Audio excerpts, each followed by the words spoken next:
محترم مسلمان بھائیوں، آج کے خطبے کا موضوع ہے نصف شعبان کی رات مغفرت، بخشش اور اللہ کی طرف سے برکتوں کی رات ہے۔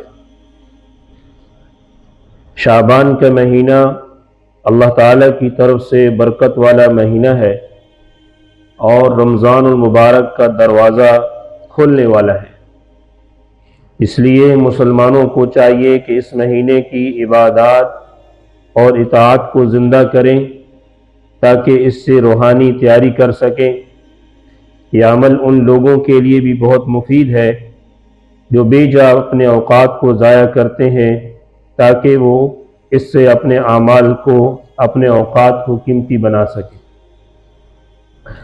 کل گزری ہوئی نصف شعبان کی رات ایک خاص رات تھی، لیکن مسلمانوں میں اس رات کی فضیلت کو لے کر دو مختلف گروہ پائے جاتے ہیں۔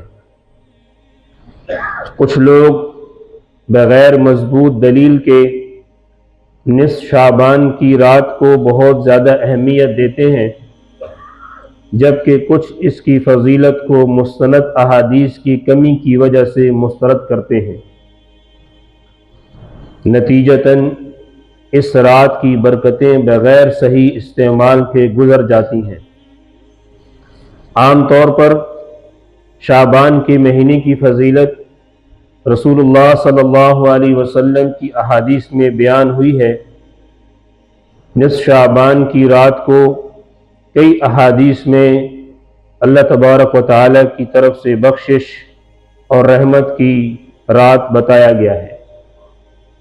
نصف شعبان کی رات کو منصفانہ طور پر سمجھنے کے لیے معتبر مصادر اور مراجع کی طرف رجوع کرنا ضروری ہے۔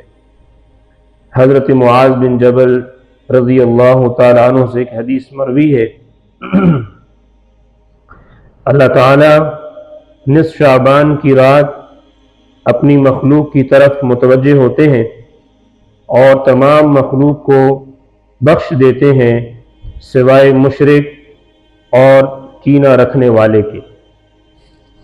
ابن حبان۔ یطلع اللہ تبارک و تعالی الی خلقہ لیلۃ النصف من شعبان فیغفر لجمیع خلقہ الا لمشرک او مشاحن۔ اس کا مطلب یہ ہے کہ اللہ تعالیٰ نصف شعبان کو اپنی تمام مخلوق کی طرف نظر رحمت فرماتے ہوئے تمام مخلوق کی بخشش فرما دیتے ہیں، ان کی گناہوں کی معافی ہو جاتی ہے سوائے وہ آدمی جو شرک کرتا ہو اور دل کے اندر دوسرا وہ آدمی جو دل کے اندر کینہ رکھتا ہو۔ یہ حدیث واضح طور پر نصف شعبان کی رات کی فضیلت کو بیان کرتی ہے کہ یہ رات اللہ کی طرف سے بخشش اور رحمت سے بھری ہوئی رات ہے۔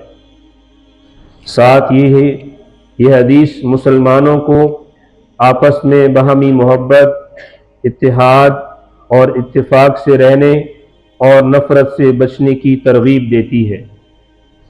اسی طرح شرک کے خطرات کو بھی واضح کیا گیا ہے۔ سورہ طٰہٰ کی ابتدائی آیت میں ایمانداروں کو ظلم سے محفوظ رہنے کی بشارت دی گئی ہے، لہذا سچے ایمان کے ساتھ نیک اعمال ضروری ہیں تاکہ آخرت میں کامیابی حاصل ہو۔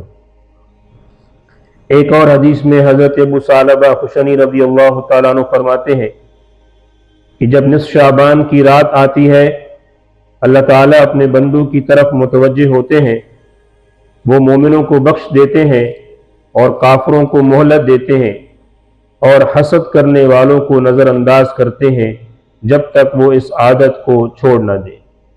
رواہ بہقی و طبرانی۔ مذکورہ دلائل کی روشنی میں اکثر علماء کا یہ خیال ہے کہ نصف شعبان کی رات کو عبادات سے زندہ کرنا یہ ایک مستحب عمل ہے۔